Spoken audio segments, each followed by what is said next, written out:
Ya hemos visto los resultados que se obtienen con esta malla concreta, pero lo que nos preguntamos ahora es, ¿estos resultados son correctos o estos resultados dependen de la malla?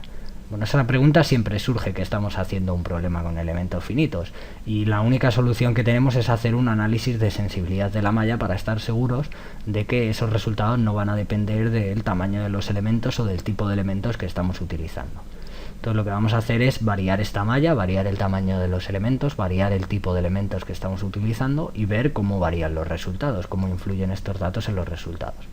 Para eso nos vamos al módulo de mesh y lo primero que vamos a hacer es cambiar el tamaño de elementos. Habíamos definido un tamaño de 50 milímetros, bueno, pues ahora lo que voy a hacer es utilizar un tamaño de 100 milímetros. Se cambia el tamaño del elemento y volvemos a mallar. Si antes teníamos 400 elementos con 441 nodos, volvemos a darle al botón de información, le damos a mesh y obtenemos la información de la malla. En este caso ahora tenemos menos elementos, 100 elementos y también menos nodos, 121 nodos. Bueno, pues estos elementos siguen siendo elementos de 4 nodos lineales, en los cuales tenemos un nodo para cada uno de los ejes, de los bordes, tenemos un nodo en un extremo y otro nodo en otro, de modo que las propiedades dentro de este nodo varían linealmente. Una opción que tenemos es cambiar el tipo de elemento. Si nos vamos a Element Type, podemos cambiar el tipo de elemento y en lugar de lineales utilizar cuadráticos. Bueno, pues ahora tenemos elementos S8R. Estos elementos S8R, si le damos a mesh, si le damos a la información, seguimos teniendo 100 elementos, pero ahora contienen 341 nodos, muchos más nodos. Antes solo teníamos nodos en los extremos, podíamos tener un nodo en una esquina y en otra, y ahora también tenemos nodos justo en los puntos intermedios, de modo que las propiedades pueden variar cuadráticamente a lo largo de cada uno de estos ejes.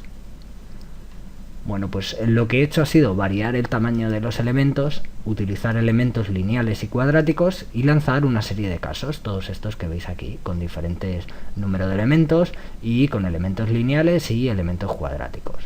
Y pues podemos ver los resultados, por ejemplo, podemos ver los resultados para este caso, con 1281 nodos con elementos cuadráticos. Si le damos a resultados, pues podemos ver las tensiones de von Mises, el desplazamiento máximo y he ido recopilando estos datos de desplazamiento máximo. Con estos datos he realizado esta tabla y esta gráfica. En esta tabla tenemos para diferentes geometrías, diferentes tamaños de elementos, pues el número de elementos total que hay en la placa, el número de nodos cuando esos elementos son lineales y el resultado en milímetros del desplazamiento, y lo mismo con los cuadráticos. El número de nodos para este tipo de elementos y el desplazamiento que se obtiene. Evidentemente para un mismo número de elementos, por ejemplo para 100 elementos, hemos visto que teníamos 121 nodos en el caso lineal y 341 en el cuadrático. Siempre tenemos más nodos en el cuadrático para un mismo tamaño de elementos y bueno, pues por lo tanto para el tamaño de elementos más pequeño pues no he utilizado elementos cuadráticos, también porque ya convergía. Bueno, y aquí tenemos una representación de estos datos. En azul están los elementos lineales y en rojo los cuadráticos. Bueno, pues se ve claramente que a partir de un cierto número de elementos, a partir de un cierto número de nodos, ya no varían los resultados. Si tenemos muy poquitos nodos, pues por ejemplo en este caso, que solamente teníamos 9 nodos con elementos lineales, pues el resultado difiere bastante, o cuando solo teníamos 21 nodos con elementos cuadráticos. Pero a partir de un cierto valor, pues como vemos los resultados no varían ni para los elementos cuadráticos ni para los elementos lineales. Bueno, pues esto es lo que buscamos con un análisis de sensibilidad de la malla, encontrar un número de elementos a partir del cual no varían los resultados. Y a partir de aquí, ¿cuál es la malla ideal? Bueno, pues es una malla que tenga el menor número de elementos posibles, el menor número de nodos posibles para minimizar el coste computacional, pero estando seguros de que los resultados son correctos. O sea, no tendría sentido pasar de este caso a este caso porque no mejoramos los resultados, pero aumenta el coste computacional. Pero sí que tiene sentido, por supuesto, pasar de este caso a este otro, porque mejoramos la precisión de los resultados. Bueno, y una vez que tenemos este resultado, lo que nos preguntamos, ¿y este resultado es correcto a pesar de haber hecho el análisis de sensibilidad de la malla?